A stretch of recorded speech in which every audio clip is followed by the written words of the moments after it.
las anteriores, ya que ya estaba revisando en los primeros trabajos, del primer trabajo, también ya ahí se hacía mención tanto en la función de la oficina, ¿no? Bueno, ese es en el caso de Produce que me tocó, ¿no? La ingeniería. ¿Tu apellido cuál es? Capristano.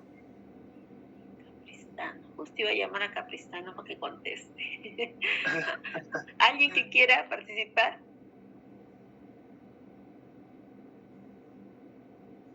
A ver, le voy a llamar a alguien que ya haya visto. Profesora, ¿qué tal? Buenos días. Hola. John le saluda, ¿qué tal? John Guamení. Exacto. ¿Cómo estás, John? Coméntanos. Sí, más que nada en el numeral 7.1.2, en la parte última, de la última, lo que indica, yo ahí tengo una crítica constructiva, ya que si bien es cierto, por un lado indica que permite la repetición de lo que viene a ser la serie de correspondencia, sin embargo, no especifica por qué se permite esta repetición. En tanto, ello puede perjudicar a personas que no están con una afinidad sobre los temas que recién se están iniciando en la archivística. Y eso puede llevar también a que los jefes de la alta dirección o los jefes inmediatos se puedan valer de este punto para que tomen decisiones incorrectas acerca del manejo y de cómo se tiene que elaborar un PCDA. Yo creo que en todo caso deberían mejorar ese punto. ¿Y tú tienes una explicación o una lógica de por qué si la serie de correspondencia se puede repetir tanto en una unidad orgánica como en todas las unidades de organización? Yo creo que por la praxis, por la práctica común. Si yo creo que la norma lo hacen en base a la propia experiencia que cada ellos tienen. Y es así como ellos la consideran de manera teórica, por así decirlo, pero que en la práctica cuando personas entran nuevas, cada gestión lo ven de manera diferente.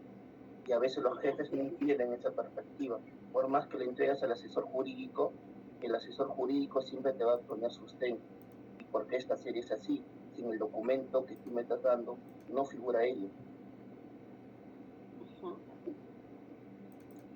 A ver, Melissa. Profesora, buen día. ¿Qué tal? Yo lo que entiendo de la serie correspondencia para que se repita de repente en todas las entidades o en todas las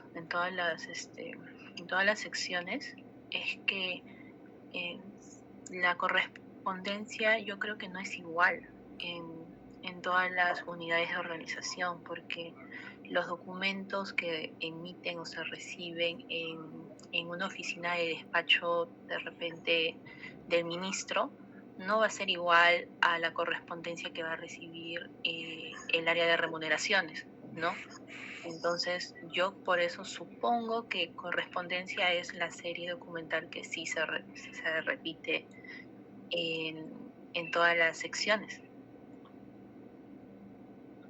Claro, ustedes han podido ver en su reglamento. Sí, disculpa. No, iba a decir de que creo que ya lo habíamos comentado antes también en clase, ¿no? Con ustedes, de que las series no deberían ser iguales porque usted nos comentó de que por algo en el ROF cada unidad tiene una función diferente, ¿no? Así es. Sin embargo, justamente en el ROF, donde ustedes han podido revisar, hay funciones, digamos que por lo general son las últimas que aparecen, de donde nos hablan, ¿no?, de que la unidad de organización, o bueno, en este caso, no sé, vamos a llamar OGA, ¿no?, la Oficina General de Administración, emitirá documentos, materia de su competencia, ¿no?, o opinión técnica, materia de su competencia, o también dice otras funciones que le puedan ser asignadas, ¿no?, relacionadas a la misión de la unidad, no sé. Justamente esas 2 o 3 funciones que pueden tener ese tenor, o si alguien tiene ahorita su ROF a la mano, lo puede proyectar y van a ver que es así. Justamente ahí, digamos que es donde,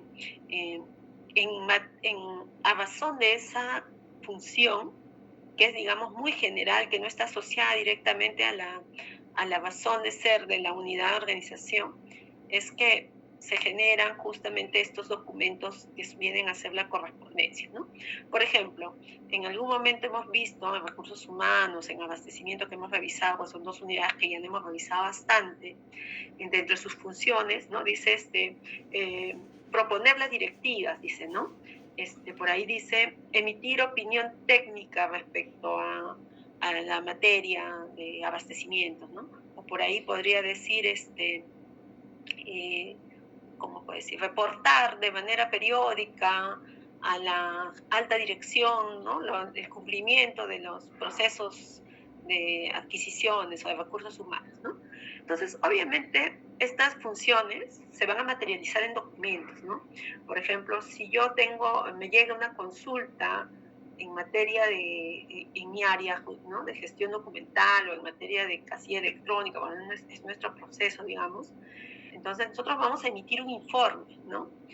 Y este informe se va a ir a otra unidad a donde va a generar algún efecto adicional, ¿no? Pero para mí, como unidad que he emitido el documento, me va a quedar mi cargo, mi constancia de que yo di una respuesta, una atención, ¿no? O sea, en mi unidad documental, va a ser un documento emitido de mi parte, ¿no? Entonces, obviamente, como no forma parte de un expediente, va a tener, o de un conjunto dentro de las otras funciones, va a estar dentro de la categoría de documentos emitidos, que va a formar parte de mi correspondencia, ¿no? Y así en cada unidad de organización tiene esa, digamos, esa actividad o esa función de generar documentos a petición de parte de pronto, o de iniciativa propia también, de oficio, pero que a nivel de la unidad de organización, si bien es cierto, ha emitido el documento, pero no va a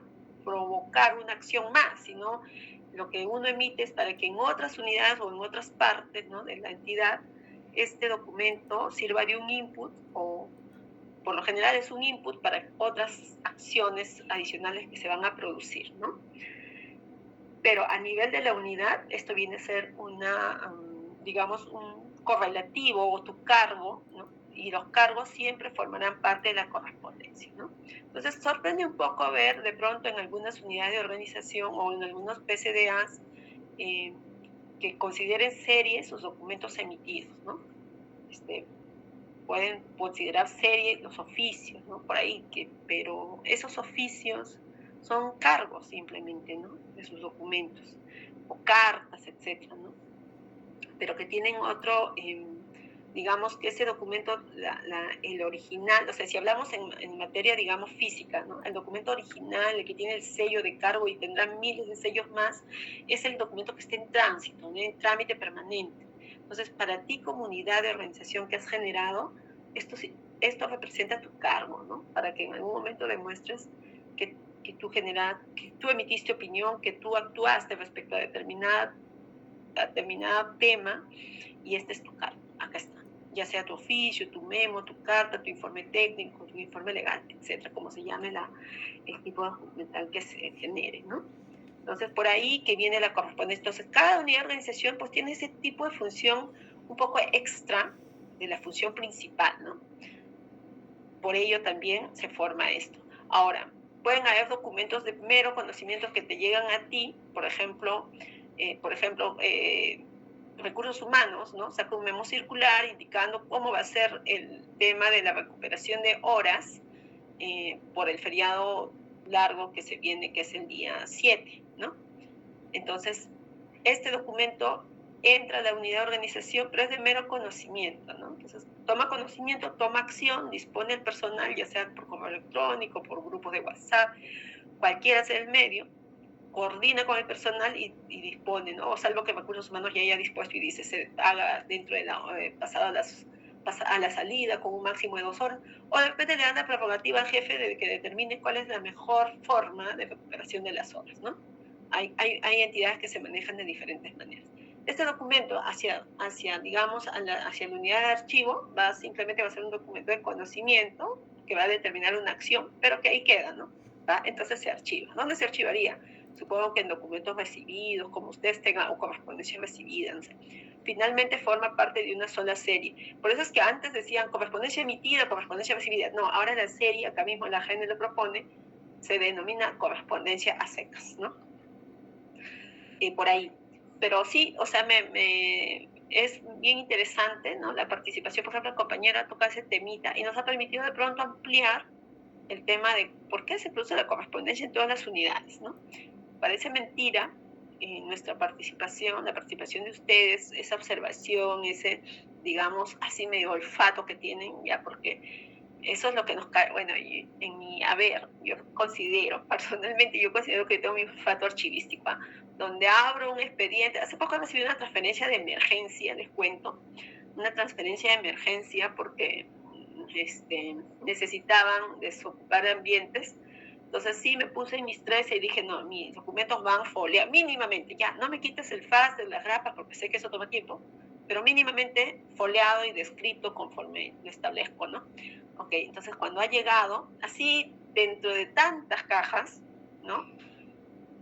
Que he recibido, he pedido abrir unas cuantas y dentro de esa caja hay varios expedientes, ¿no? Varios folders. Y justo habían llegado 2 jovencitos que se incorporaban a mi equipo y le estaba haciendo una especie de inducción porque el especialista de archivo también había renunciado y el asistente estaba en su sede, ¿no? En su archivo. Entonces yo he tenido que recibir esas cajas, les hago la inducción y al azar le digo, vamos a hacer, o sea mis áreas se llaman CISA 1, CISA 2, 3, 4, 5 y hay otro que se llama CIFS. Bueno, son las siglas, ¿no? Entonces, a ver, no sé qué se me ocurre, le digo, vamos a la CIF, a ver, pásame esa caja, y de esa caja escojo 2 folders, y en esos 2 folders abro uno de ellos, y bingo, ¿no? Había foliación salteada, ¿no? En otro abro, o sea, es como que de tantas cajas, tú justo coincides en abrir algo que ya puede tener algunos errores, ¿no? No es que esté buscando errores, pero en materia de nosotros, de custodia, cuando firmamos una conformidad es que estamos dando, digamos, estamos diciendo que es conforme la transferencia en un determinado número de folios. De pronto, cuando de acá a unos años tú prestes el expediente y faltan folios o sobran folios, también podrían decir que ha habido inclusión de folios cuando hay sobrante, ¿no?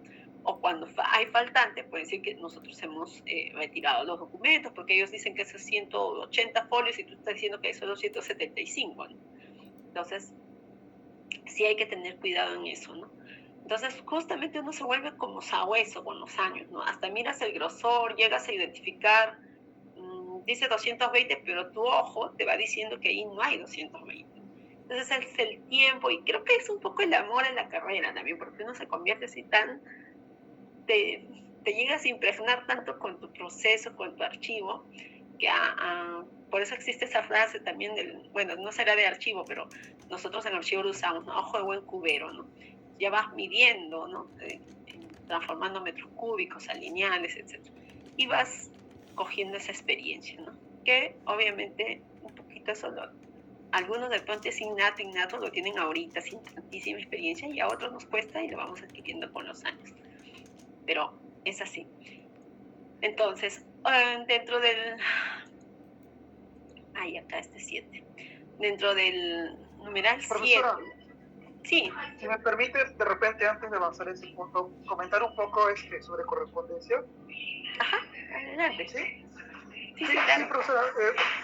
Sí, bueno, uno que me parece muy importante es conversar sobre esta serie documental, porque como bien indicó, es una de las más conocidas o populares, por lo mismo que se encuentra en todas las unidades de organización, y la vemos en el PCDA también, que se repite.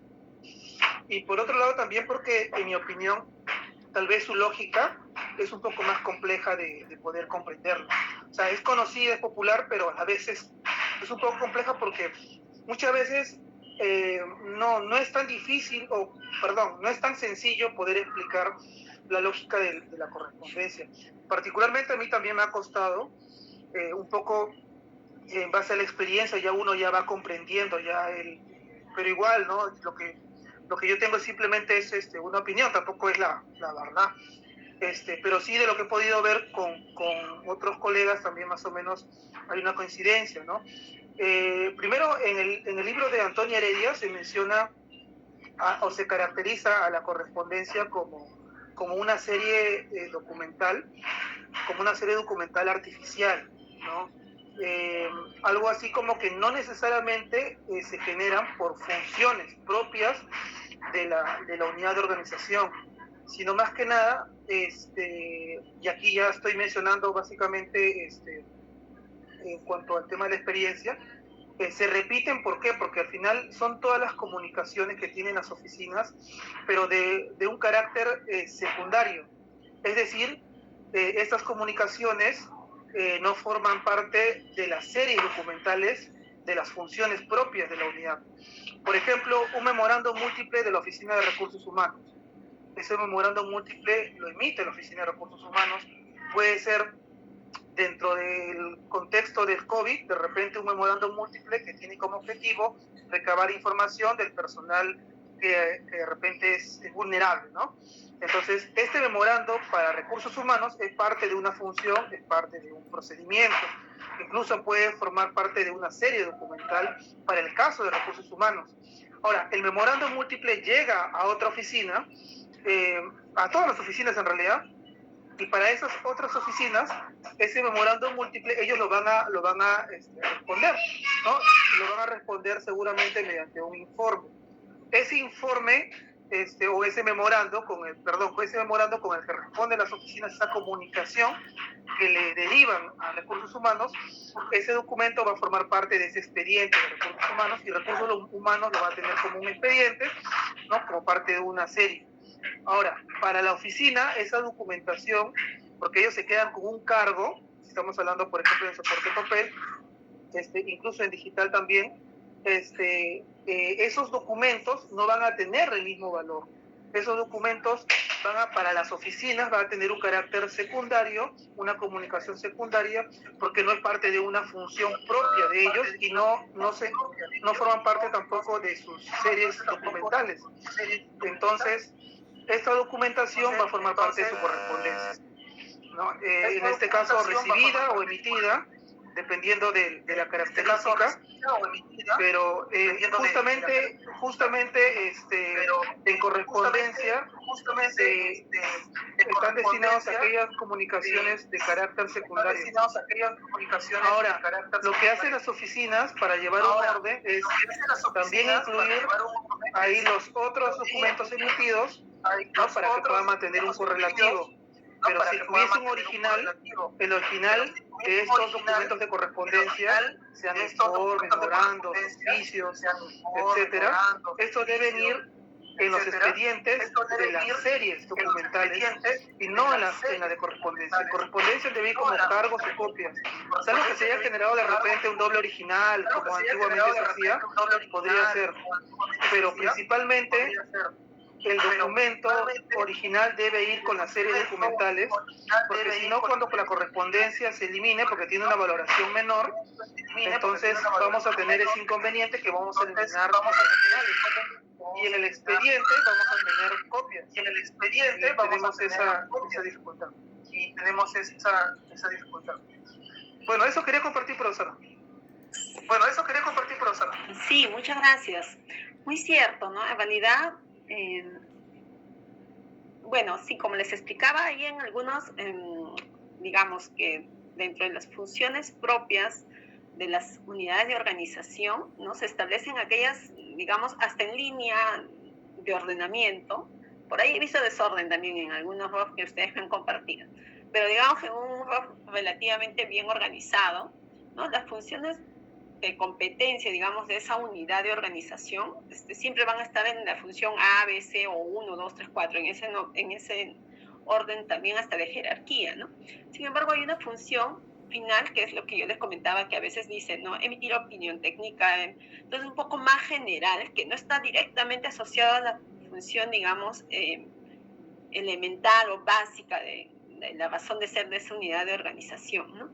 Pero también en el proceso, digamos, podemos identificar el tema de la serie de correspondencia. La serie de correspondencia a veces se convierte, no sé si han oído esa frase del saco de ciego, ¿no? Donde entra todo. todo aquello que no entra en un lado ingresa en esto, ¿no? Y lo que comentaba Jorge, ¿no? Hace un momento, era de que hay que tener mucho cuidado, ¿no? En aquello que nosotros emitimos, ¿no? Y que no en automático, esto debemos de mantenerlo en un correlativo, ¿no? Sino que debe de ser incorporado en la serie documental que corresponda, ¿no? Porque si no, terminamos, y ha pasado mucho también de que como, sobre todo esta visión de las secretarias, de que ellas quieren tener su archivador con su correlativo completito, ¿no? Para ellas ese es como que su producto estrella, ¿no? Entonces pierden de vista y terminan de pronto, sí, pues el expediente requiere, o esa serie documental requiere que este memo, este oficio sea incorporado. Entonces lo que ellos hacen es sacan una copia y la fotocopia es la que obra en el expediente, que bien tendrá un plazo de retención mucho más grande y que debería en original formar parte de las series principales, digamos, y tener este bendito correlativo que tanto es una cuestión que sí, pues cuesta mucho romper de pronto, ¿no? Para quienes, digamos, como entidad estamos viviendo esta etapa de la transición a la era digital, ya esto no se visualiza tanto así, ¿no? Porque automáticamente los documentos que se van generando, indistintamente del tipo documental, se van generando dentro de la trazabilidad de un tema en sí, que es por ejemplo, yo he hecho un requerimiento, ¿no? De la contratación del alquiler de mi local, entonces ahí yo voy a tener mi informe adjunto a mis términos de referencia, ¿no? O mi memo, depende. Automáticamente va a pasar abastecimiento va a pasar, no sé, de pronto genera un proveído para asignarle a alguno de los especialistas, y ahí ya se generó un nuevo documento.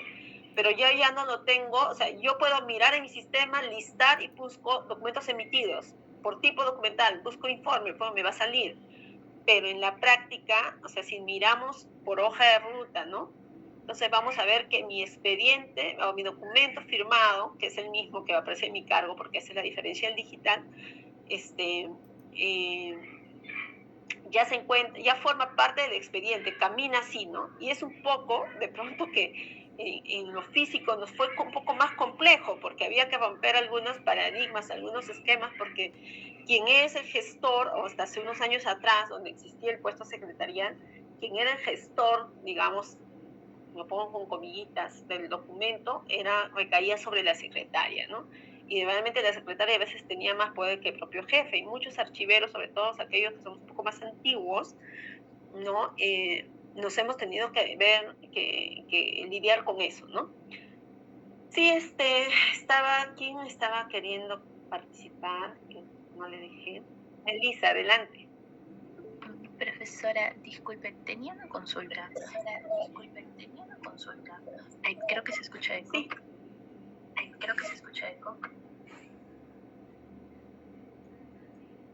A ver, voy a apagar mi audio, no sé si será por mí o por... Creo que ya, adelante, voy a apagar mi audio porque se escucha bien el tuyo. Está bien, gracias, profe. Justo con lo que estaba mencionando de las copias, en la entidad que a mí me ha tocado, yo me he dado cuenta haciendo las fichas de abastecimiento, que me aparecían en varias, en los tipos documentales, me aparecían varias veces copia. Y justo estaba haciendo lo de recursos humanos y me llamó la atención que en planillas decía resoluciones, copias, contratos, copias, convenios, copias, y así salen casi todos. Entonces, si ya había una serie que se llamaba contratos, ¿por qué tiene que estar en el otro las copias? O sea, no sé si, o sea, de repente sí está bien, pero, o sea, está bien de que en todas las series o en la mayoría de las series tengan copias de cosas que ya están, se supone, en otras series. O sea, eso es lo que no me queda claro. O sea, yo entiendo que de repente sí deba de haber información que esté junta, o para qué hay dos series si es que todo lo vas a poner en una sola serie, ¿no? Eso no me queda claro.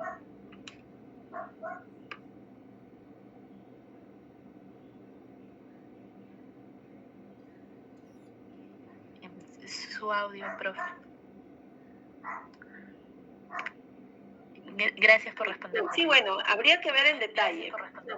Sí, habría que ver en detalle, ¿no? Pero, por ejemplo, tú has estado viendo una serie del área de abastecimiento, ¿no? Sería interesante que ahí de pronto lo podamos mirar, pero así a grosso modo, en efecto, en la unidad de abastecimiento, ¿no? Y, o sea, toda la unidad de, digamos, de abastecimiento y tesorería, sus expedientes están plagados de copias realmente. Y esto también, esta es mi opinión, no es nada que exista ni nada que esté plasmado, pero yo creo que es porque se trabaja un poco, porque no entendemos que somos un engranaje, ¿no? Una unidad, todos como entidad somos un engranaje, parte de un todo. Entonces, lo que yo veo es de que como se trabaja por la desconfianza, entonces dame copia de todo, ¿no? Copia en abastecimiento, me quedo con mi cargo porque tengo el temor de que cuando algo le pase en tesorería, luego se desentienda y me diga de que no me entregaste, ¿no? Porque en realidad, si yo voy a pasar una información muy bien documentada, entonces yo lo único que debería quedarme es con mi cargo de lo que entregué, es decir, mi informe o un memo, y los otros 50, 60 folios, ya yo dejo constancia que he entregado este documento a la otra unidad, pues que conformada por 62 folios, ¿no? Y la otra unidad es la que tiene que velar por la custodia de esos 62 folios. Pero como siempre trabajamos pensando que al otro se le va a perder, que el otro se va a hacer el loco y que no sé cuánto, entonces todos los documentos contienen copias. Y cuando han hecho la descripción, o sea, en este caso, está análisis de la serie documental, entonces han ido a mirar el documento, ¿no? Que es lo que creo que ha pasado en tu caso, que me estás mencionando. Han ido a mirar el documento y han encontrado, ya, tiene esto, tiene el otro. Pero la idea de describir documentos que lo componen no es poner lo que existe actualmente en, digamos, la foto, ¿no? Sino es que realmente estos son requisitos, digamos, con los que este documento debe de contar, ¿no? Entonces, por ejemplo, ¿no? Por decirte, vamos a imaginarnos, ¿no? El área de abastecimientos es el que se encarga de la compra, de la adquisición de bienes o servicios, ¿no? U obras, ¿no? Entonces, yo, por ejemplo, estoy requiriendo mi alquiler de local. Para que mi requerimiento pase, digamos, con un visto bueno, con un OK, no va a haber un sello visto bueno ni nada, sino que para que pase y prospere a la unidad de abastecimiento, yo sí o sí tengo que presentar, ya sea un memo, un informe, cualquier documento, adjuntando mis términos de referencia y adjuntando mi pedido SIGA, o sea, mi pedido del sistema de gestión administrativa, donde justifico qué es lo que quiero, cuáles son, digamos, cuál es la genérica del gasto, bueno, un poco un término un poquito más complejo, pero cuál es la genérica que me va a dar ese SIGA, ¿no? Y el monto que más o menos, o que yo dispongo de ese recurso, ¿no? Tengo que indicar que esto lo tengo presupuestado. Entonces, mínimamente ya tengo 3 documentos, ¿no? Está mi memo, está mi término de referencia y está mi pedido SIGA. 3 cositas que están entrando. Una vez que eso entra abastecimiento y abastecimiento hace su parte, ¿no? Hace las evaluaciones, invita, etc. Entonces, todo eso forma parte del expediente, ¿no? Entonces, sí o sí, esas 3 cosas que te he mencionado, Melissa, son requisitos, digamos, para este tipo en ese momento se convierte en un proceso de selección todavía, ¿no? Entonces ya son 3 requisitos. Entonces, cuando describimos ese expediente, ahí debemos describirlo en base a los que son los requisitos, digamos, no sé si ponerlo de procedimentales o requisitos legales, ¿no? Entonces, ahí sí comprende y corresponde describir. Pero vas a ver que en muchos de los análisis documentales, fichas que vas a ver en este trabajo o en otros que mires, es porque el trabajo no se ha hecho no se ha hecho tan fino y a nivel de evaluar la serie en sí dentro de su contexto y su marco normativo y su marco de pronto procedimental, ¿no? Sino que han ido a encontrar un cúmulo, está el expediente, el archivero o la persona que haya hecho, ha revisado, a ver qué tiene, tiene copia de, ya, tiene requerimiento en copia, tiene un pedido SIGA, también tiene, no sé, bueno, vamos a ver, un cuadro comparativo, por ahí que tiene, o sea, simplemente han mirado, han cotejado y lo han descrito, que no necesariamente está respondiendo a lo que existe tanto como un requisito legal o requisito procedimental para esta serie documental, ¿no? Entonces, por ahí es que vamos a ver que se repite, porque no hay un análisis cuidadoso, ¿no?, de lo que debe de contener esa serie documental, porque estrictamente así lo dice, ¿no? Entonces, es muy interesante, hay temas, hay procesos, por ejemplo, en el tema de contrataciones, muy interesante porque también hay hasta checklists, ¿no?, que ya ahí te van diciendo, no todo necesariamente aplica, ¿no? Entonces pondrás no aplica, etcétera, ¿no? Sí, ¿me querías comentar algo más? Sí, justo cuando empecé a hacerlo de abastecimiento,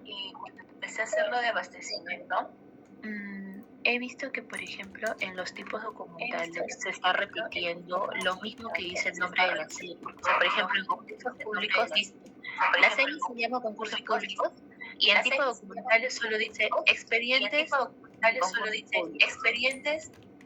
pero no indican, o sea, qué cosa hay dentro del expediente, y eso me ha pasado en casi todo lo de la logística. Pensé que iba a encontrar de repente eso en el área de control, pero solamente he visto que en el área de logística pasa eso. De repente no hay ahí una especificación, como hay en otras áreas, ¿no? O sea, en recursos humanos están especificando, memorando, informe, pero en el área de logística es lo mismo, el nombre de la serie. Y yo no he puesto nada, o sea, lo he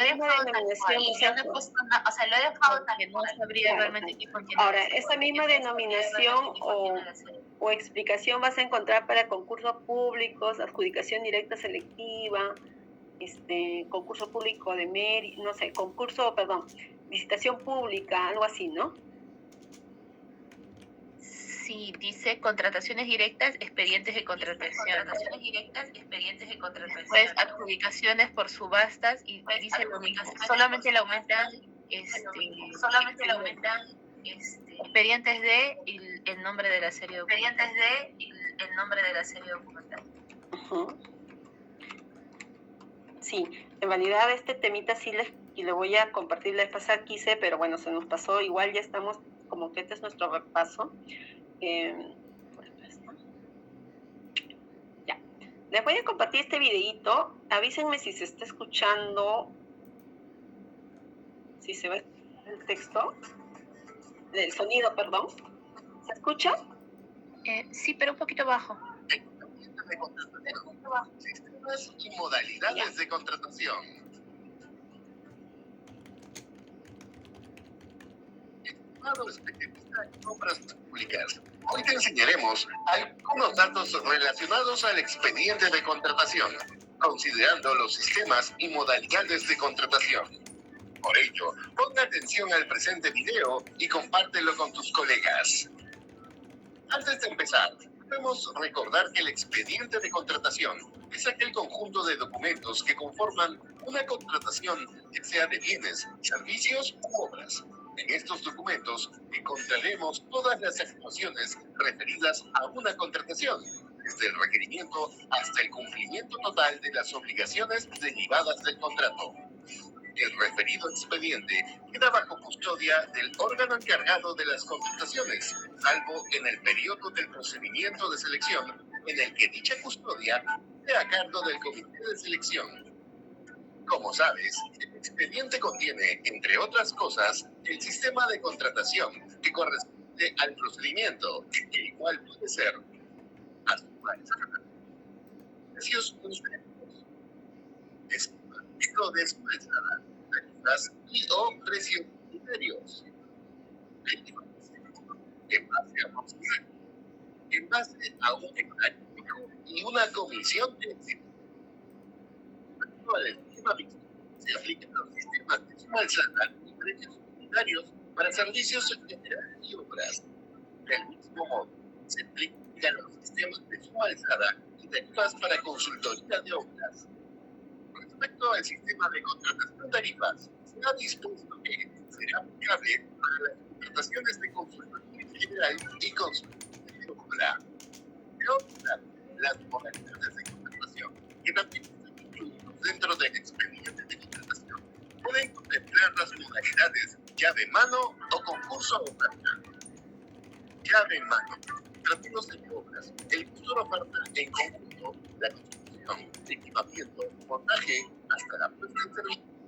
En el caso, la elaboración del expediente técnico y la operación asistida de la obra. Concurso de oferta. Cuando el costo de oferta la elaboración del expediente técnico y ejecución de la obra. Esta modalidad solo puede aplicarse en la ejecución de obras que se componen bajo el sistema a suma alzada y siempre que el presupuesto estimado del proyecto o referencial corresponda a una licitación pública. Finalmente, es importante resaltar que cuando un procedimiento de selección se ha declarado desierto, la siguiente convocatoria requiere contar con una nueva aprobación del expediente de contratación. Solo cuando el informe de evaluación de las razones que motivaron la declaratoria de desierto advierta que el requerimiento corresponde ser ajustado. Muy bien, ahora que ya sabes un poco más sobre contrataciones públicas, comparte este video con otro colega y ayúdalo a que mejore sus competencias en contrataciones del Estado.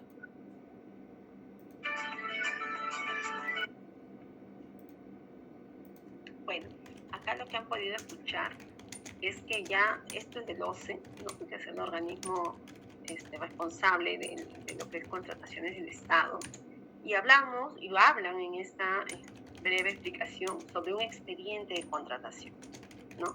Y la otra forma que estamos encontrando, que tú me mencionas, que es un concurso público, una licitación pública, son modalidades como se contrata, pero en la serie, digamos, principal, porque sí entiendo que, y he visto en muchos de los TCDAs, es que lo están bajando, ¿no? Tipo licitación pública, adjudicación directa selectiva, concurso público, etcétera. A ese nivel están, digamos, lo han clasificado, ¿no? Y han identificado su serie, pero en realidad esto corresponde a una modalidad dentro del proceso de la contratación, ¿no? Entonces, pero cuando nos habla ya la norma, y ustedes lo están escuchando, estamos hablando de un expediente de contratación. Como lo organices, porque sí entiendo, ¿no? Que muchos de pronto nos hemos dejado guiar porque tenemos un correlativo de concursos públicos, un correlativo de adjudicación directa selectiva, un correlativo en licitaciones públicas, sobre todo en entidades grandes, ¿no? Por ello quizás han bajado a determinar este tema de identificar sus series de esa modalidad.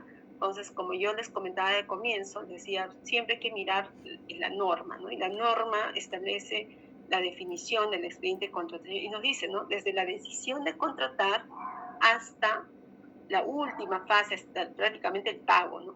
Tal es así que en uno de los artículos de la norma mencionan, ¿no? De que las unidades que estén comprometidas con esta parte de la contratación pública deben de remitir información a la unidad de abastecimiento para que el expediente esté completo. O sea, realmente es desde la decisión de contratar hasta la fase donde se liquida la obra o el contrato y se cancela, ¿no? De todo eso estamos hablando de un expediente de contratación. Entonces, por eso es que tú ves, y un poco les ha faltado, porque cuando quieras hacer una descripción, digamos, del proceso o del expediente que han denominado de licitación pública, concurso público, ¿no? Entonces, en esencia, es un expediente de contratación, ¿no? Sino que lo han sacado, digamos, lo han tipificado, ¿ya? A nivel de modalidad de contratación. Ahora, las modalidades de contratación, ¿a qué responden? Responden, por lo general, ¿no? Responden a cuánto es el monto de inversión en estas compras, ¿no? En estas adquisiciones. Entonces, en su justificación o en su descripción debería indicarse, ¿no? De tanta, hasta por un monto de tantos, licitación pública, hasta por un monto de tal o cual es concurso público, ¿no? Pero eso también es variable porque cada determinado tiempo se actualizan los precios también. Entonces, mi recomendación siempre es que le den una mirada a este tema del expediente de contratación dentro del marco normativo, ¿no? Porque lo que hemos visto, y he visto en muchos casos, me parece que hasta en el MEF, ¿no? Entidades un poquito fuertes, he visto que han hecho la separación a nivel de modalidades, ¿no? Porque es lo que yo pienso, ¿no? Vemos en el archivo y veo desde N estantes, cantidad de estantes por los cuales yo recorro, que solamente están ordenados mis expedientes por licitación pública. Me voy más allá, el concurso público, ¿no? Hasta le ponen por colores, ¿no? Entonces, eso no podría ser una fuente para determinar la identificación de una serie, ¿no? Yo les he buscado esto. Tengo otro video también interesante ya donde obviamente ya no es una ponente del propio OCE y hace también algunas aclaraciones bien interesantes sobre el expediente de contrataciones. Entonces, si es que por ahí algún compañero tiene una serie identificada como expediente de contrataciones, perfecto, porque entonces lo que tendrían que describirse es lo que la norma indica, ¿no? Que es el conjunto de documentos, ¿no? Que contiene la información de una adquisición desde el requerimiento del área usuaria hasta el pago o la conclusión del contrato, ¿no? Entonces, no confundamos, ¿ah? Porque una cosa son varias etapas que comprende el expediente de contratación y una de esas etapas es el proceso de selección. Y el proceso de selección justamente es esa etapa, ¿no? Ya sea por ADS, por concurso público, por LP, licitación pública. Es cómo es mi proceso de selección, pero el expediente de contratación abarca mucho más que eso, porque ¿dónde acaba un proceso de selección? Hasta que se adjudica el servicio, el bien, a través de un contrato, ¿no? Pero el expediente de contratación nos dice más, es mucho más que el contrato, es la parte de ejecución contractual hasta la parte de la liquidación o cierre de este contrato. Entonces, es mucho más que eso. Yo les pido siempre que le den una mirada, siempre seamos un poquito más revisores de la norma. Realmente nuestra profesión implica siempre leer mucho, involucrarnos, ¿no? en los temas en los que estamos inmersos, ¿no? Pero es muy fascinante. A mí particularmente me gustan mucho estos temas de los sistemas administrativos, porque ya hay bastante documento en principio, pero también falta esa tónica, esa parte archivística que tenga esa posibilidad de hacer el análisis, ¿no? Y obviamente nada más interesante que tener un grupo, un colegiado como ustedes, por ejemplo, de pronto con mis colegas de la carrera que ya egresaron, tenemos un grupo de WhatsApp y a veces hacemos comentarios. Por ahí no todos involucrados, otros muy involucrados, muy apasionados, entonces empezamos a veces a discusiones que ya pues no terminan en discusiones provechosas, ¿no? Interesantes, ¿no? Pero claro, no todos nos miren, no sé cuántos archiveros seremos 500, 600, no sé si 1000, pero creo que no todos hemos formulado un PCDA, eso sí les puedo decir, no todos, ¿no? Entonces, en tanto no todos hayamos hecho eso, como que no necesariamente tenemos el análisis en un contexto tan amplio, ¿no? Sí, por ahí que si trabajas por años en recursos humanos, te conviertes en un capo en recursos humanos. Si trabajas por años en presupuesto, te vas a convertir en un capo en presupuesto. Pero los que trabajamos en archivo central, los que trabajan en archivo central, pues tienen información a la mano, pero quizás no el día a día, la gestión, ¿no? Porque en archivo de gestión se aprende muchísimo, la verdad. Pero para esto, por suerte, ahora está el San Google y el San YouTube, ¿no? Que son geniales, porque encuentras casi toda la información, la verdad. Lo que falta a veces es tiempo. Bueno, entonces ya Melissa, un poquito con esta explicación que te he puesto, este videíto, un poco de pronto te da una mayor luz o algo. A ver, coméntame. Más o menos. Más o menos. Es que es muy amplio, pero es que lo que pasa es de que en el tema de abastecimiento existe, en realidad el objeto del proceso, del sistema de abastecimiento, de la unidad de abastecimiento, es justamente consolidar las necesidades de la entidad, ¿no? Para que camine, ¿no? Es decir, para que funcione, ¿no? Ah, ya. Gracias. Sí, es para que funcione la unidad de abastecimiento. Sin embargo,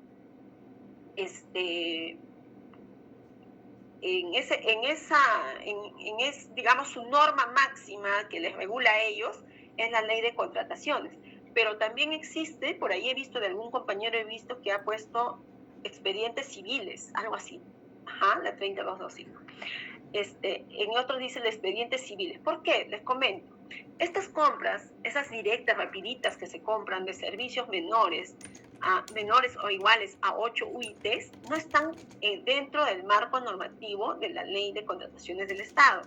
Por tanto, están dentro de otro contexto, que es ya el Código Civil. Por eso es que en algún momento he leído ahí expedientes civiles.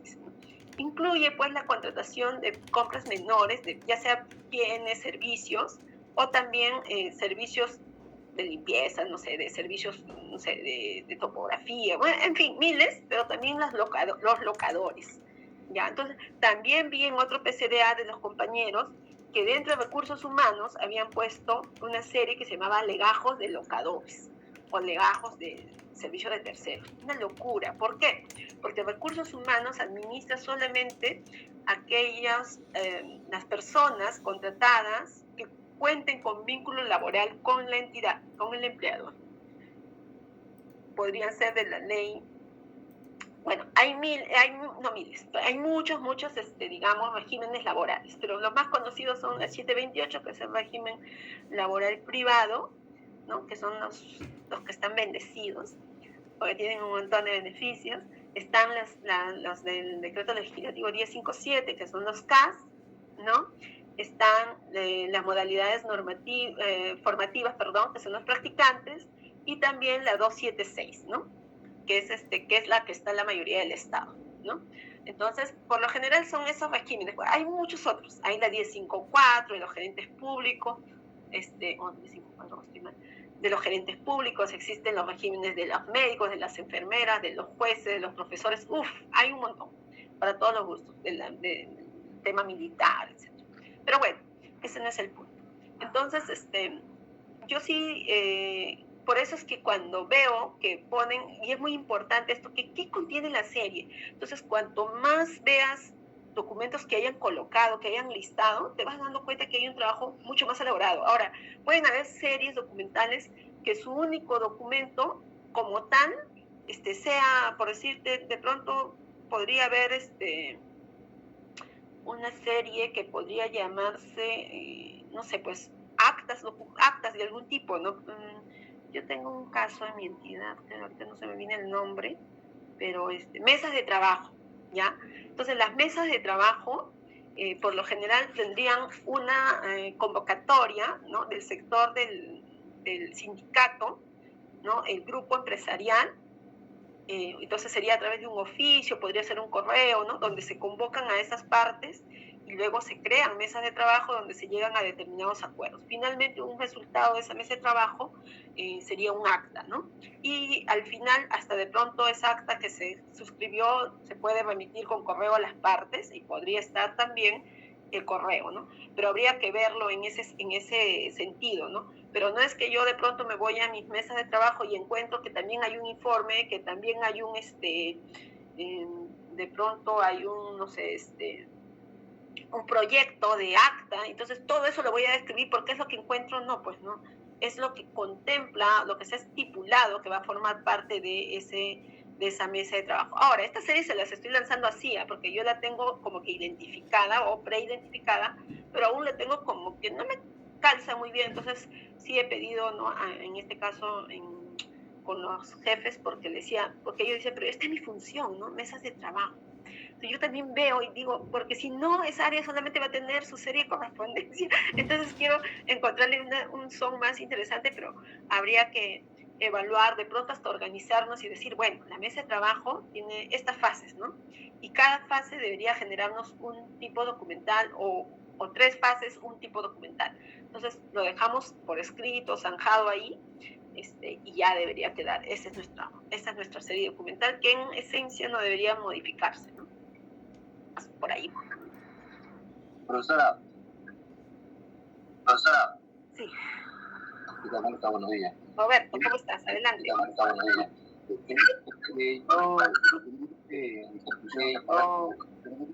Institución temporal contada como y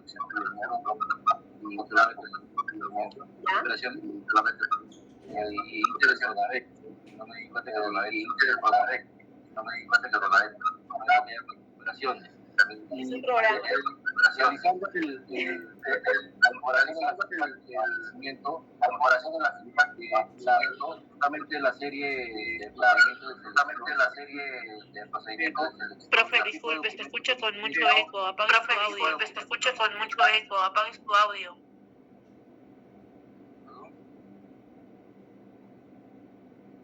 ¿Escuchan? Sí, Robert, pasa que hablabas y se escuchaba con mucho eco. A todos se le escucha con ecos. Como les comentaba. Claro, es el audio que dejó abierto de la profesora. Ahora puedes hablar. Ahora sí, la profesora desactivó su audio. En los tipos de los documentos que integran la serie documental de procedimientos de selección, se repite la serie, pero en una, por ejemplo, los tipos de documentos que le integran son las licitaciones públicas, concursos públicos, adjudicaciones simplificadas. Y en el otro, la ficha que se repite, el procedimiento de selección son las comparaciones de precios, contrataciones directas, las subastas, acuerdo marco y fiscalización posterior. Y yo comparando con mi trabajo en el programa en el que yo pertenezco, justamente en el método de contratación también se dividen así, en licitaciones públicas, las LPN, ¿no? Las famosas LPN, también manejamos las que son las licitaciones públicas internacionales, que son las LPI, las comparaciones de precios, las contrataciones directas, todo eso formaría parte de los métodos de contratación, justamente haciendo una comparación con lo que estoy haciendo ahorita del Pronavec. Esa era la mención que quería hacer, profesor.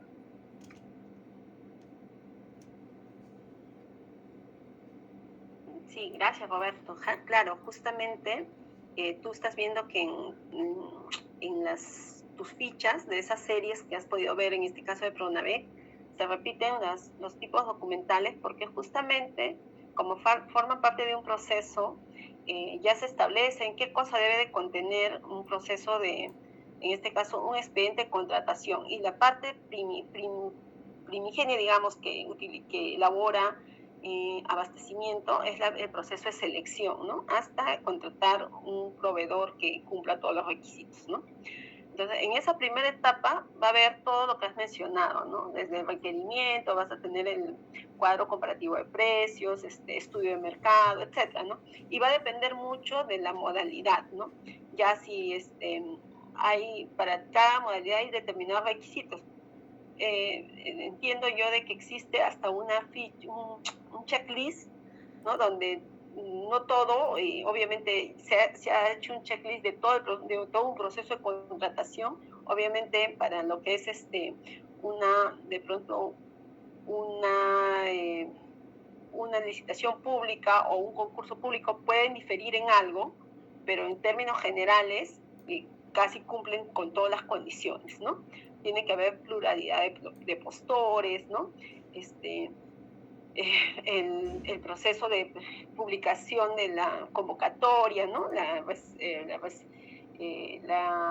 ¿Cómo se dice esto? Cuando se reciben las propuestas técnicas, las propuestas económicas, ¿no? La reunión del comité para abrir los sobres, el otorgamiento de la buena pro, finalmente, todo un proceso que en realidad todos los que tú me has mencionado cumplen, ¿no? Tienen sus particularidades. Por ejemplo, la LPI que tú mencionas tiene una particularidad porque convocas entidades de afuera, ¿no? Y ahí, por ejemplo, hay un proceso de expresiones de interés, o sea, hay otros plus, otras cositas, ¿no? Pero en esencia, todo esto, siempre y cuando esté enmarcado dentro de la ley de contrataciones, configuran, ¿no? Un expediente de contrataciones, ¿ya? Entonces, la modalidad como se hayan organizado ya es otra, digamos, que podríamos hacer, no sé si correspondiera una subserie, ¿no? Por ahí que puedes decir, tengo mi serie de contrataciones, pero dentro de la serie de contrataciones podría yo tener licitaciones públicas, puedo tener concursos públicos, ¿no? adjudicación directa selectiva, etcétera, ¿no? Tiene muchas particularidades. Por ejemplo, les voy a comentar algo muy rapidito. En algún momento yo saqué, era un concurso público, mi proceso era un concurso público por el monto, ¿no? Al haberse, en la primera etapa, al no haber postores, se cambió la modalidad y se convirtió en una adjudicación directa selectiva, ¿no? Entonces, realmente estas digamos, modalidades de contratación tienen sus particularidades y sus aristas. Por tanto, por ese punto un poquito yo no me inclino tanto a organizar mi serie o a determinar mi serie documental por esa forma, ¿no? Creo que el más macro, o sea, definitivamente la norma sí lo establece también, es que el macro de este tema es que se denomine expediente de contratación, perdón. ¿No? Entonces, si vemos si estamos viendo en sus PCDAs que no existe expediente de contratación, ahí hay un poco como que, bueno, ¿cuál habrá sido el criterio, no? Habría que revisar. Pero, como habrás podido ver, entonces por eso es que ustedes están viendo, tanto Melissa como tú, Roberto, que me estás mencionando, estás viendo que en cada una de tus fichas se están repitiendo los tipos documentales, ¿no? Muy parecidos. Entonces, y es más, si es que tuviéramos que poner la descripción, correspondería a la descripción de la serie como un expediente, o sea, el texto del expediente de contratación, ¿no? Porque ese es el objeto, ¿no? Contratar, dotar de bienes o servicios a las unidades de organización y administrar la parte de ejecución, o sea, la parte contractual hasta el final, no hasta que se pague. Ese es un expediente realmente. Porque si solamente tuviéramos denominación también por ahí que ustedes tienen series que se llaman procesos de selección, se entendería que va desde que se toma la decisión de contratar hasta que se entrega el contrato. Más allá no debería haber información en ese expediente, ¿no? De proceso de selección. Entonces, sí es un tema muy, muy bonito, muy interesante. Quizás nos podría llevar todo un día de clases. Y a mí me encantaría, pues, yo cuando me dijeron que podíamos tener presencial, era mi objeto ir a una entidad que tenga mucho el tema de, o sea, que obviamente una entidad que me deje mucho dinero y que tenga mucho el tema de las contrataciones, porque es fascinante realmente, es muy, muy interesante esto, y aparte que genera un montón de volumen documental también, ¿no? Bueno, entonces retomemos nuestro tema, ya. Entonces, estábamos viendo, ya habíamos cerrado con esto, que nuestro punto 7.1, que era factores a considerar en la valoración. Habíamos visto, pues, de que había que tomar en cuenta el marco legal, el contexto de producción que da origen a la serie documental y la importancia de las unidades de organización productoras de documentos. Ahí yo tengo un poco unos reparos, ¿ah? Porque sí hay unidades de organización que obviamente son más relevantes. Yo vería también con muchos ojos, más que la propia alta dirección, vería mucho el tema de los órganos de línea, ¿no? Porque son aquellos que hacen justamente la función, que los hacen únicos a las entidades, ¿no? Que hacen esas funciones específicas, ¿no? Que no vamos a tener en las labores de los órganos de línea del Ministerio del Interior, no se van a repetir en la vida en el Ministerio de Producción, ni en el Ministerio de Trabajo, ni en Agricultura, ¿no? Eso es lo que hace diferente, y es donde está la riqueza, desde mi punto de vista, por supuesto, está la riqueza documental.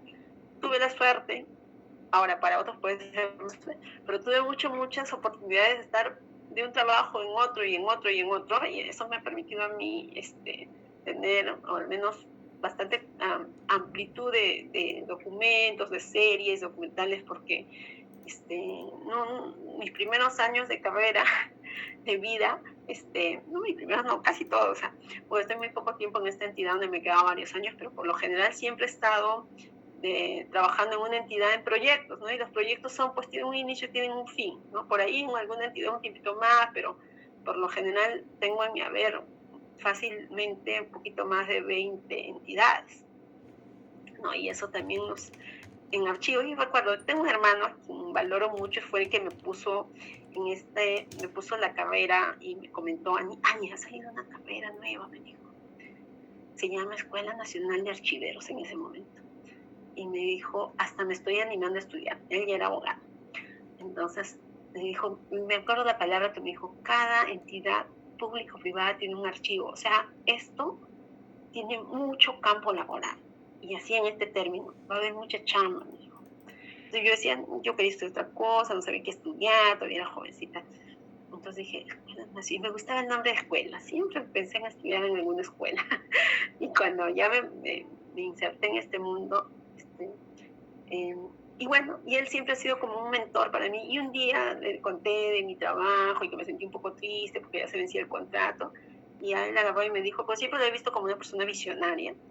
Y me dijo, bueno, me dice, ven, te voy a comentar algo. Dijo. Y como él, pues, yo no tenía tantísimos años tampoco, pero ya algo de experiencia y siempre he tenido una visión muy interesante de todas las cosas, me dijo, en archivos, esto me lo dijo él, ¿no? Y ahora lo confirmo y se los comparto siempre con quien puedo hablar. En archivos, me dice, la riqueza está, obviamente no me habrá dicho con órganos de línea ni nada, mejor. Cada entidad es diferente a otra y su riqueza está en esa función que es única, me dice. Yo no entendía hasta ese momento, pero me dijo, por ejemplo, tú ahorita estás en agricultura y ves un campo y de acá te vas a ir a otro lado, por ejemplo, a vivienda, y vas a ver un sector distinto que es construcción. Y así cada cosa, vas a hacer más capas sabiendo de varios que solo sabiendo de uno. No te sientas mal. Y yo, sí, no, entonces se me ocurrió un día, pasaba por la avenida Salaverry y miré 2 ministerios, más abajo otro, y dije, ¿y qué tal si cada año estoy? ¿Cuántos ministerios existen? Dije, ¿no? Jovencita, ¿no? Eso que da la juventud. En ese momento habían 14. Entonces dije, cada año, o sea, cuando yo tenga 34 años, tengo que haber pasado por los 14 ministerios. Ese fue mi objetivo. Un poco loco y maduro, lo sé. Pero quizás ni siquiera estuve un año en muchas entidades, pero fue muy fascinante entender eso, no desde el punto de vista, me sacan o se me acaba mi contrato, sino fue cada archivo es algo de donde yo tengo que aprender y recoger información y lo más valioso, por ejemplo, de pronto, como les explicaba, ¿no? Hay series documentales que he descubierto y que ya no he vuelto a encontrar más, porque esa era particular en determinada entidad, ¿no? Como, por ejemplo, los asientos mineros en energía de minas, ¿no? En esto de las cargas, no me acuerdo ahorita la palabra, pero de cuando desembarcan los barcos en el Napu, ¿no? Entonces, cada cosita así, cada entidad de pasado me ha dejado algo, ¿no? Entonces, eso es lo que le hace a las unidades de organización o a las entidades muy particulares. Y en materia de archivos, si tuviéramos que listar esa serie, a mí me interesa, yo quisiera hacer mi catálogo de las series, por lo menos de los ministerios, ¿no? De sus órganos de línea, para ver qué series documentales se han generado en cada órgano de línea que lo hacen diferente, porque en los órganos de soporte o en los órganos de apoyo, en la parte administrativa, ya sabemos que van a responder siempre a los sistemas administrativos, ¿no? Entonces, lo otro son los sistemas funcionales, son las propias funciones de las entidades. Bueno, entonces me emocioné por ese lado, regreso a este punto. Otro de los puntos es que nos dice que para valorar los documentos hay que tener en cuenta la frecuencia de consultas de cada serie. ¿Ya? Entonces dice, existe una relación directa entre el periodo de retención de la serie y las consultas que se realicen de los documentos que lo componen, ¿no? Entonces dice, a mayor consulta, ojo esto, a mayor consulta se extiende el periodo de retención en el archivo de gestión. Sí, pues, si los documentos son de consulta frecuente, deberían conservarse en el archivo de gestión. No sé si les pasa, hay unidades de organización que no quieren transferir sus documentos, ¿no? Y hay unidades de organización que quieren transferir así, veloz. ¿Por qué? Porque los accesos a la información lo tiene que atender el posesionario del documento. En mi caso particular me ocurre eso. Inmediatamente, ni bien terminan de cerrar el expediente, ¡pum!, me lo quieren entregar, porque viene el Poder Judicial, el Ministerio Público o el ciudadano que pide copias certificadas, copias simples, etcétera, y hay que atenderlo. Y de acuerdo a la norma de acceso a la información pública, quien tiene que atender el pedido, la solicitud de acceso, es aquel que posee el documento. Entonces ellos quieren deshacerse. Pero hay otras unidades de organización que no quieren entregar sus documentos porque también eso les permite mantener un determinado nivel de recursos humanos, logísticos, etcétera. Ya, ahorita participa la otra persona ya. El 7.15 nos habla sobre las características de los tipos documentales, ¿no? Los tipos documentales y la información que contienen los documentos archivísticos son un indicador que se debe tomar en cuenta para establecer el periodo de retención de las series documentales en el archivo de gestión y en el archivo central. Sí, pues también ese es otro punto, ¿no? Y otro punto, 7.1.6, es sobre la protección de datos personales, sobre la garantía de accesibilidad de la información pública, ¿no? La conservación de cada serie documental se orienta a la protección de información personal o cumplimiento de las normas del derecho a la intimidad. Asimismo, garantiza el acceso a la información pública requerida por el ciudadano. ¿Se han podido ustedes dar cuenta que dentro de su ficha de serie documental se habla sobre la accesibilidad del documento, ¿cierto? Sí, se han podido dar cuenta, espero. Entonces, mayormente lo ponen público. Por lo general, en la administración pública, casi toda la documentación es pública, salvo excepciones, ¿no? Sobre todo cuando se trata de protección de la información personal, ¿no? Y esto del derecho a la intimidad, ¿no? De los datos de las personas. Pero en términos generales, todo es público. Es con excepción de aquellas entidades donde tienen la calidad de clasificación secreta o reservada, ¿no? Que por lo general es el tema de, puede estar en el interior, en defensa y en algunas otras unidades o entidades particulares que manejan esa información. Y eso también con cuidado y con pinzas. Sí, ¿quién quería participar?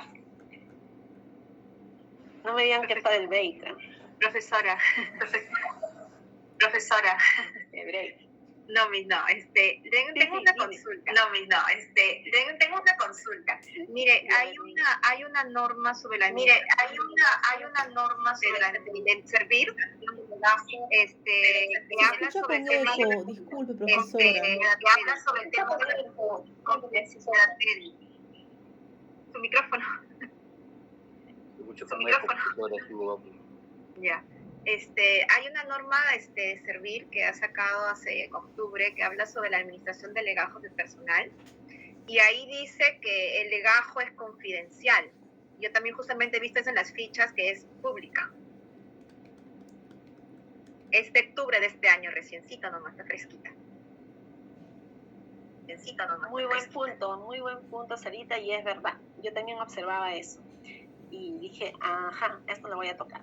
Y es verdad, ¿no? Ahí dice justamente hasta ahí límites. Por ejemplo, ningún servidor ni siquiera el propio jefe puede acceder a la información del trabajador, ¿no? Entonces está restringido.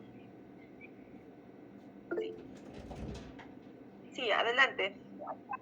Profesora, nuevamente buenos días. Profesora, el legajo efectivamente es un documento de características confidenciales, toda vez que se detalla mucha información, ¿no? Como las sanciones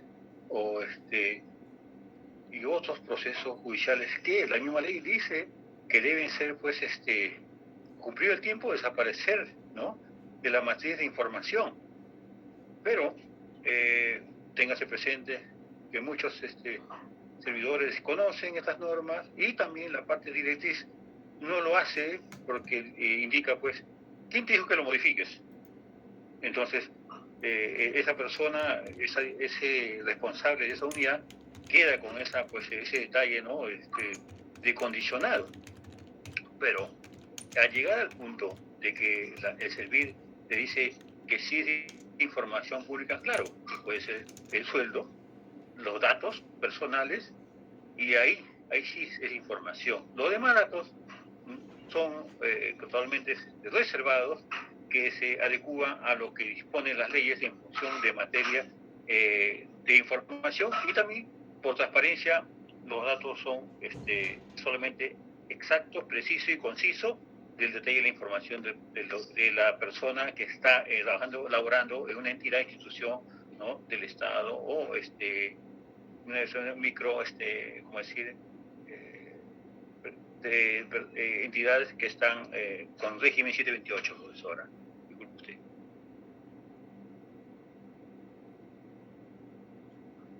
Sí, justamente Servir ha sacado una disposición ahora en septiembre, que también se las presenté cuando hablamos de recursos humanos, ¿no? En sí, hace esa precisión que es restringida de información o no, pero recuerden que es un derecho constitucional sobre el acceso a la información pública, y hay varios documentos dentro del legajo que pueden tipificar como públicos. Entonces, cualquier norma que, digamos, que no haya contemplado, porque no todo en sí, o sea, no podemos generalizar en sí toda la información, cualquier situación donde nosotros, digamos, limitemos la accesibilidad a la información pública es bastante delicado. Entonces habría que verlo con pinzas, ¿no? Por ejemplo, si hay temas en el caso del legajo, que hay temas que son de ¿cómo se dice? Información sensible, ¿no? O que se tienen que limitar, obviamente, pero no de por sí yo considero que sea todo, ¿no? Hay que verlo eso con bastantes pinzas, porque en realidad la norma establece que tú puedas sacar versiones no públicas, o sea, privadas, o sea, tachar información, pero que puedas entregar, que se note la voluntad de no cerrar la información, ¿no?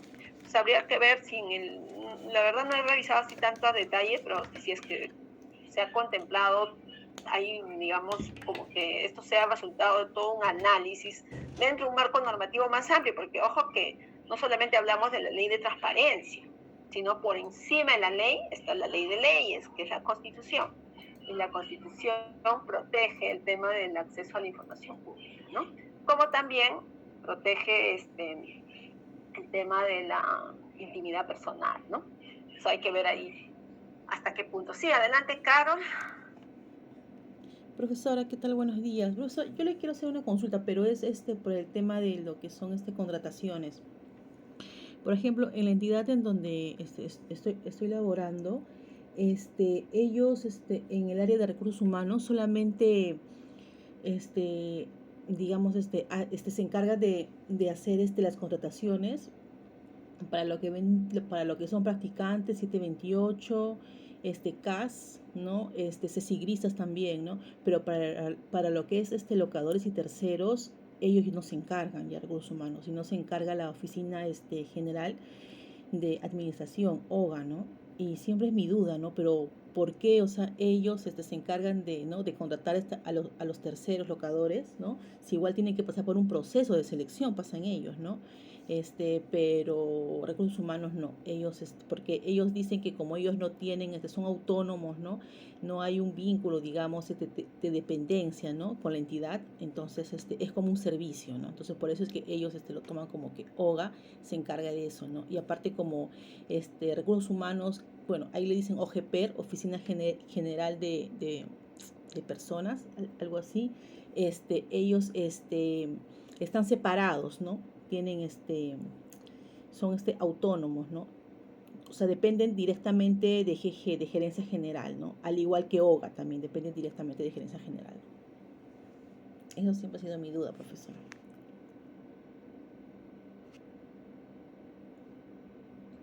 Bien, Carol, es bastante, gracias por la consulta, te explico. La contratación de personal difiere, o sea, hay una diferencia con la contratación de locadores, ya, o personal tercero, como se dice, porque hay, cuando es el personal de la entidad, personal de planta, personal que tiene vínculo laboral, pasa por un proceso, o los procesos que para ello hay estimado recursos humanos, ¿no? Es un concurso público, se convoca, y hasta que finalmente se contrata, se les da la inducción, se les da todos los recursos, ya sea equipamiento, todo lo que implique, ¿no? Ese es un proceso de contratación, ya sea por 728, CAS, 276, modalidad formativa, o ¿qué más mencionaste? Otro, CESIGRIStas, bueno, que son la modalidad formativa. Bueno, tiene otra denominación, creo, para los que es CESIGRA, tiene una norma especial.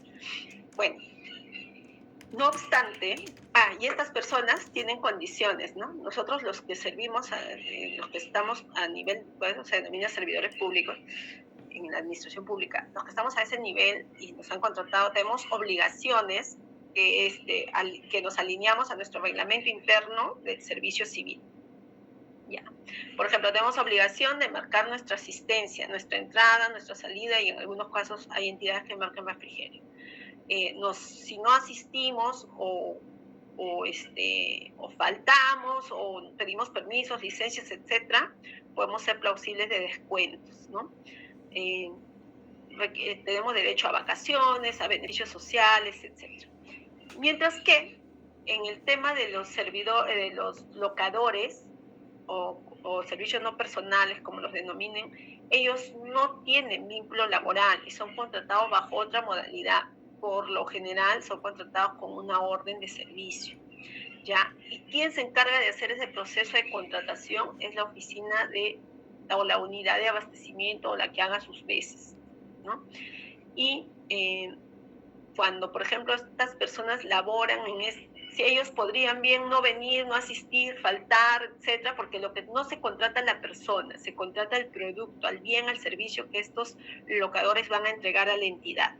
Ya, bien podrían ellos no venir a trabajar, pero y no se les puede descontar nada, ¿no?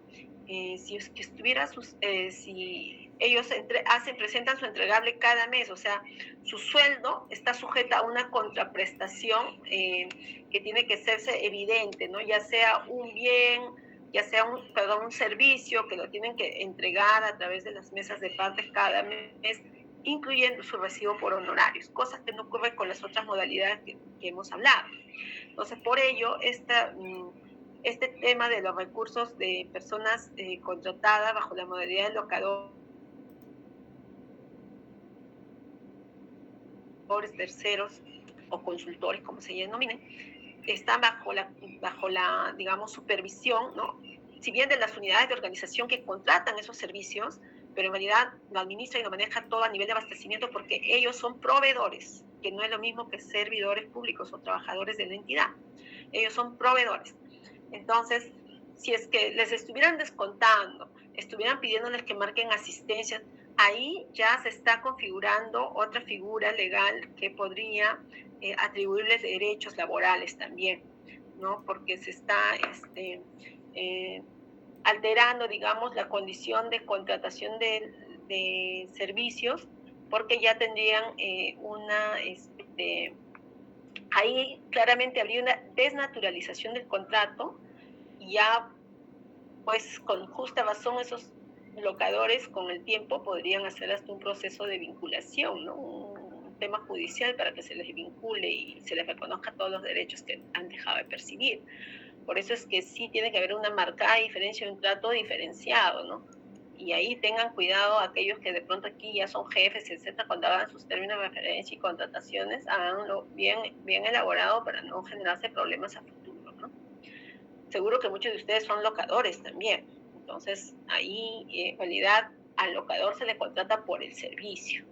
No se, o sea, se contrata a la persona, pero se le contrata un servicio. Es la diferencia entre nosotros los que ya estamos, digamos, en planilla. Sarita está de locadora. Miguel, Reader, creo que estaba antes en la colita. Profesora, ¿cómo está? Buenos días. Profesora, ¿cómo está? Buenos días, profesora. Sí, justamente, a ver, yo soy en tesorería, ¿no? Y a mí siempre me requieren bastante información, ¿no? En este caso nos requieren comprobantes de pago, ¿no? A veces cuando hago los inventarios, obviamente veo el detalle, ¿no? de lo que conforma ese comprobante de pago.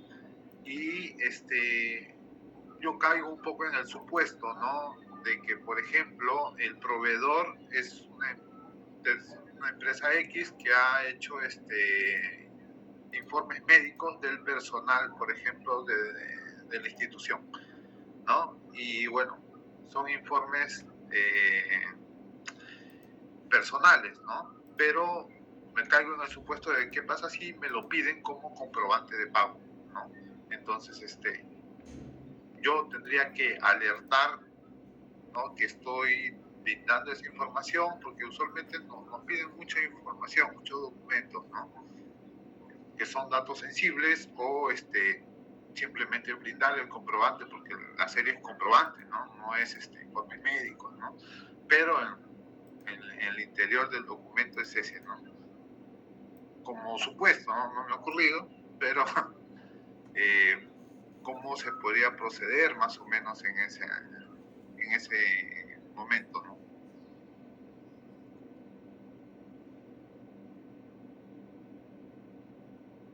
Sí, en realidad ¿cómo se dice? No hay cada unidad de organización, y en este caso cada poseedor de documento que prepara la documentación para otorgar al administrado, tiene que tener en cuenta siempre este tema de la información sensible, ¿no? La información sensible, o, bueno, todas las tipificaciones que tiene la información confidencial, ¿no? Dentro de la confidencial tenemos varios temas, ¿no? La información sensible, tenemos los datos personales, ¿no? Entonces, ahí lo que tenemos que hacer cuando se entrega, y eso lo establecen nuestras directivas también de acceso a la información, y eso es trabajoso realmente, porque tenemos que crear versiones privadas, o sea, no públicas, es decir, tachadas con la información que nosotros ya hemos estimado que es sensible.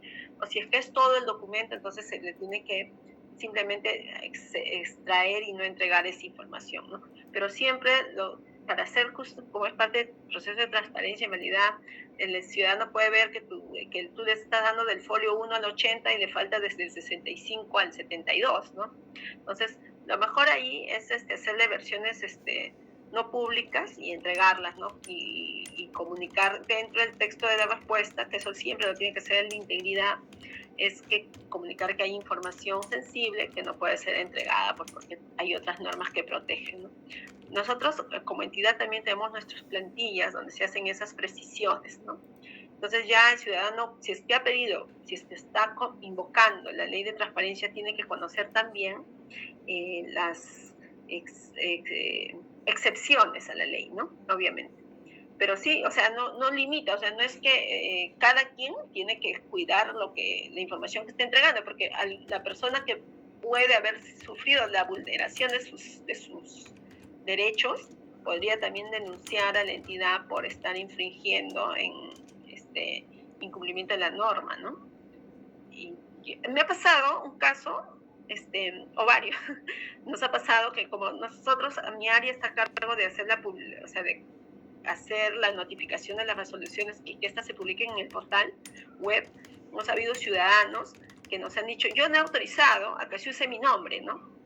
Entonces tenemos que hacer versiones privadas ahí, tachando su nombre del ciudadano. Es increíble, pero sí, pues corresponde, ¿no? Hemos analizado y sí, tenemos que hacer esa, ¿qué se dice? Esa particularidad de cerrar, de proteger sus datos personales, y ahí hay una vulneración, porque cuando esa documentación es descargada por un ciudadano cualquiera, esa documentación ha sido alterada, obviamente, porque obviamente recuérdense que los documentos digitales, si tú le tachas, le pones una figurita, algo, ya se alteró su integridad, ¿no? Entonces ya no es un documento auténtico. Y son aristas que hay que ir mirando, ¿no? Yo pienso que de pronto, no pongo ahorita, hay pocos casos realmente, pero de pronto sí pensaba, ¿no? Habría que poner un sellito, algo al costado indicando que la documentación no es original, puesto que contiene información que ha sido tachada, ¿no? Cosas así para aclarar también al administrado, ¿no? Pero un poco complejo ahí, no están estipuladas todas esas cosas y se nos va pasando también. Bueno, entonces, no me corten, pues, déjenme cerrar para que ustedes puedan, ya termino, ya falta poquito. Estábamos en el 7, acá ya cierra. Factores a considerar en la valoración. Seguimos en el numeral 7, y sigo acá con mi 6. En el numeral 7. Otro es la opinión técnica del archivo central, ¿no? Dice, miren, ojo, el archivo central formula opinión técnica sobre la valoración de los documentos, la cual será considerada por el Comité de Valor de Documentos. ¿Se dan cuenta? Porque yo decía que era la vedette. Ya. crecimiento de volumen de la serie en el archivo de gestión y el archivo central, ¿no? Se evalúa la cantidad de documentos producidos en cada gestión tomando en cuenta la duplicidad o copias que se hubieran generado, además de considerar la existencia de documentos que contengan información similar. Una locura. También se tendrá en cuenta la disponibilidad de espacio en las oficinas y el repositorio del archivo central para establecer sus periodos de retención. Este último brinda opinión técnica sobre ello, se refiere al de archivo, ¿no? Ahora, migración o sustitución de soportes. La digitalización y micrograbación de documentos genera series para las cuales deben establecerse los periodos de retención en el archivo de gestión y central como consecuencia de la digitalización o micrograbación de información contenida en los documentos archivísticos de la serie para establecer los periodos de retención en el archivo de gestión y central. Pasa que hay entidades que tienen archivos de gestión con mucho espacio, por tanto el periodo de retención podría ser más largo y posiblemente en el archivo central están limitados de espacio. No obstante, por ejemplo, yo siempre les digo a todos cuando tengo la oportunidad, digo, transfieran, porque no hay unidad ni espacio físico, supuestamente, ¿no? Más seguro y más especializado que el archivo central para guardar los documentos, sobre todo en gestiones que son tan volátiles, ¿no? Las entidades cambian de jefes a cada rato y puede existir riesgo pues de que la información se pierda porque no hay responsables, ¿no? Hay unidades donde hay mucha rotación de personal, alta rotación de personal. Entonces, por conservar nuestra memoria, deberíamos de tener periodos más cortos de retención. Ahora, por ejemplo, en mi entidad estoy sufriendo una crisis ahorita de que me he quedado sin espacio para recibir transferencias debido a que hemos tenido que desalojar un ambiente de emergencia que me ha reducido cerca de 600 metros lineales de archivo. Entonces, eso ya me puso contra la espalda y la pared. Pero a su vez también me pongo a pensar que en los archivos de gestión no tienen espacio absolutamente para guardar nada. Entonces, qué situación tan compleja, ¿no? Y no solo eso, sino que el acceso a la información, la demanda en nuestra entidad es muy alta.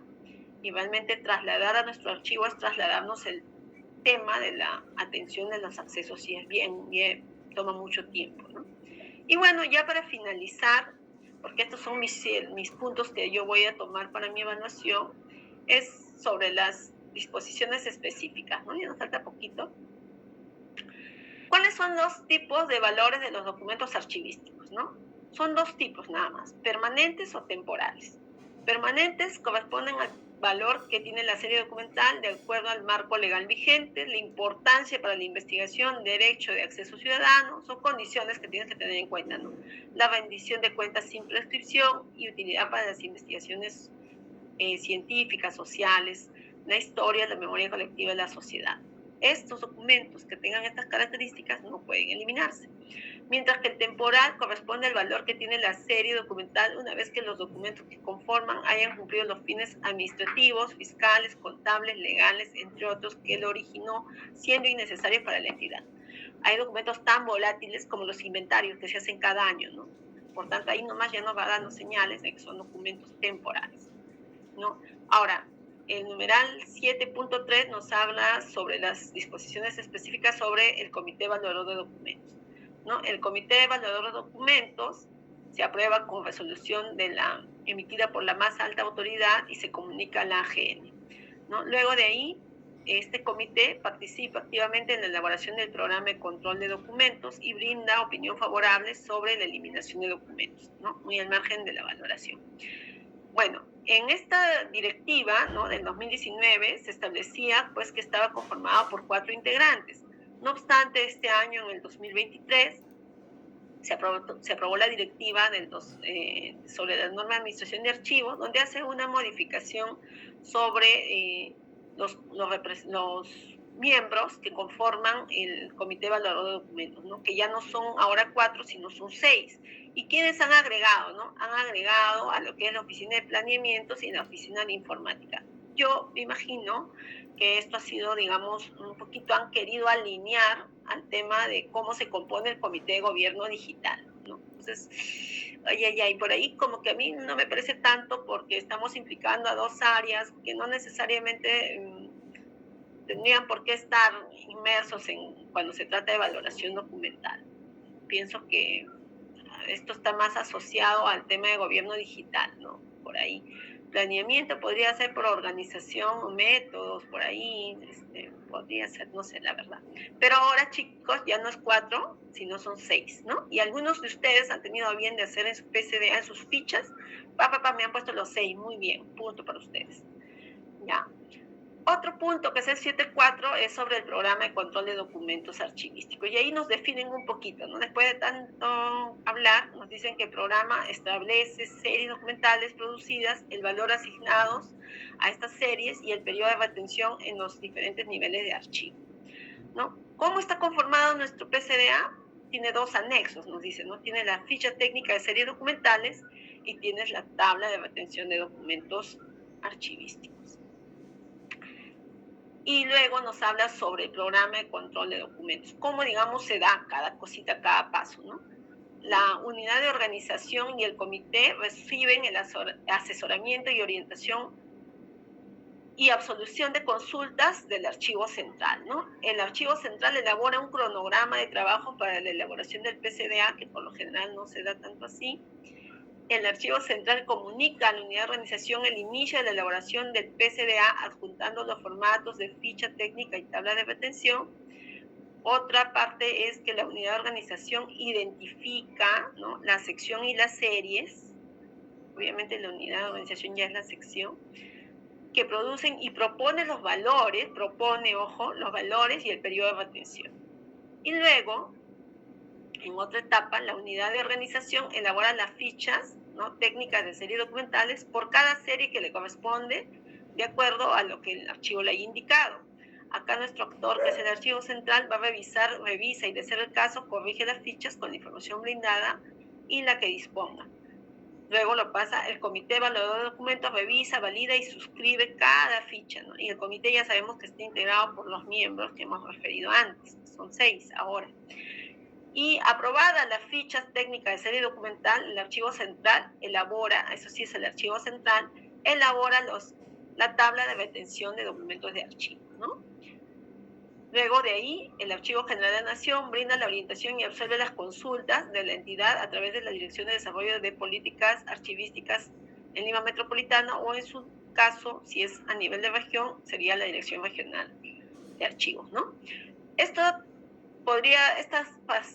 fase del 741 podría pasarse, ¿no? Y acá ya nos dice que en el caso de las regiones lo va a hacer el archivo regional, ¿no? Y en la entidad aprueba y oficializa. Miren, esta es una gran ventaja ahorita que tendríamos que aprovecharla antes que la norma cambie, ¿no?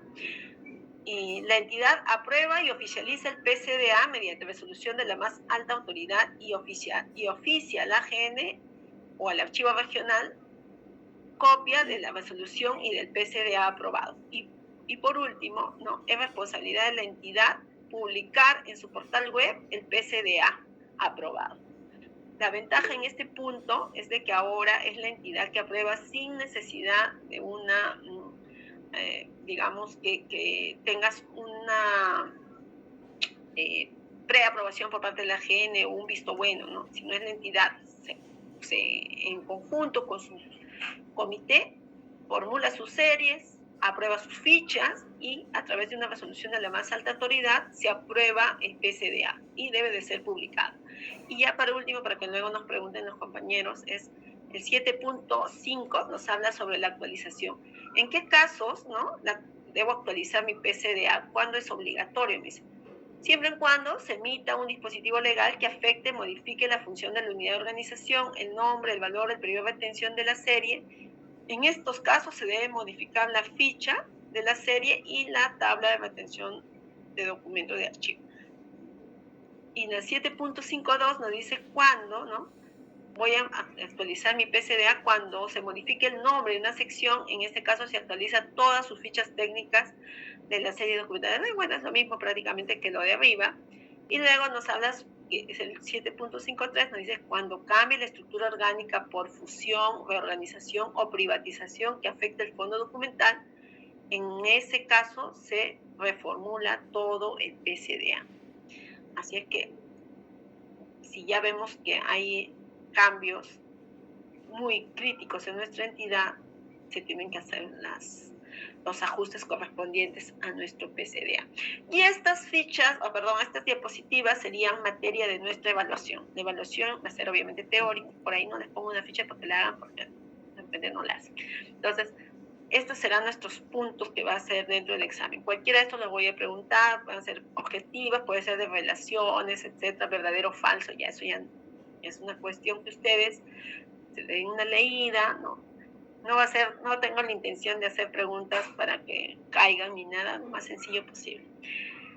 Entonces, siendo así, ya estaríamos, esta sería la última parte, ya de acá entramos a nuestro break y les preguntaré luego a ver cómo vamos desarrollando. Estoy todo el tiempo atenta, ustedes me dicen, mire, tengo este problema, vamos a mirarlo, revisamos cada persona que así lo considere, lo vamos chequeando, ¿ya?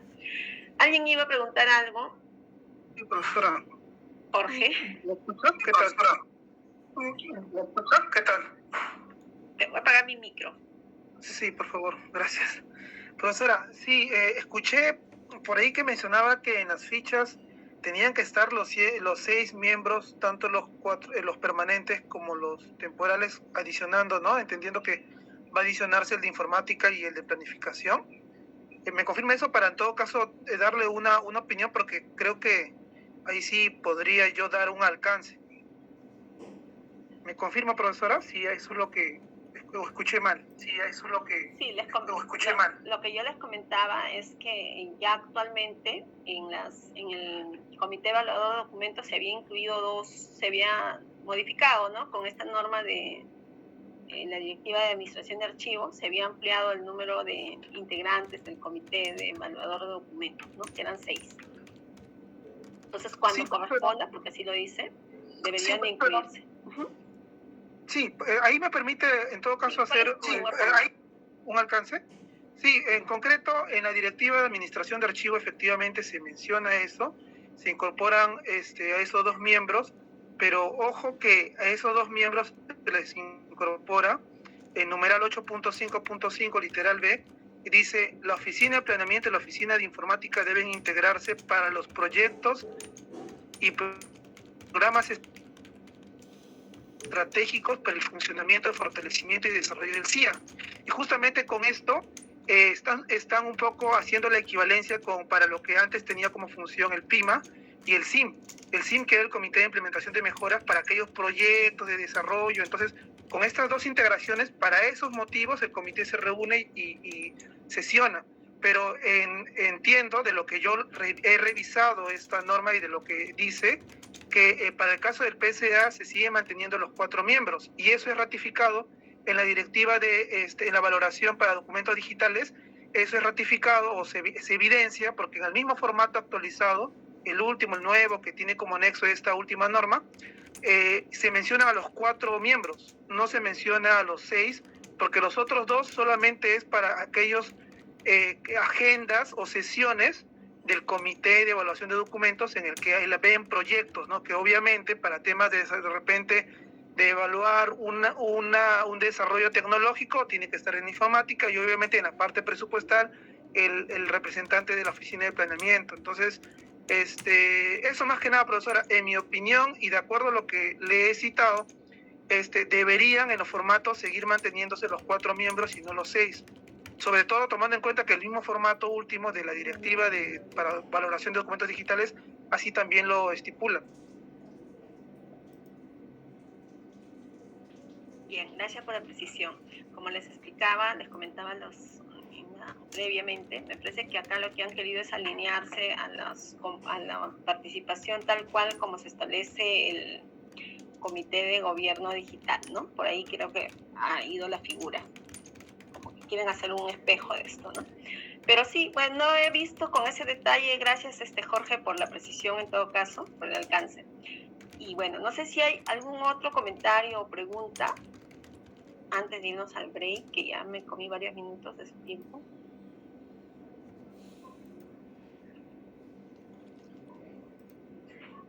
Creo que no. Ya, chicos, entonces son las 11:40, nos estamos juntando 11:55, ya. Ojo, estas últimas diapositivas, que ya se las voy a compartir ahora, igual a Nelly, van a hacer nuestra materia de nuestra evaluación. Así que luego pueden reclamar, profesora, usted no puso eso en la diapositiva y por tanto no debería entrar en el examen, con todo derecho, ¿ya?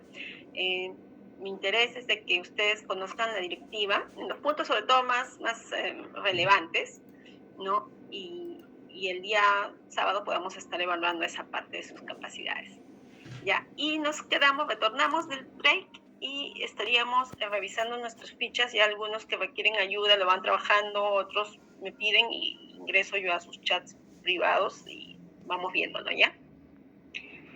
Y si no me piden nada, voy avanzando a revisar sus trabajos. Ya, chicos, nos vemos en 15 minutos.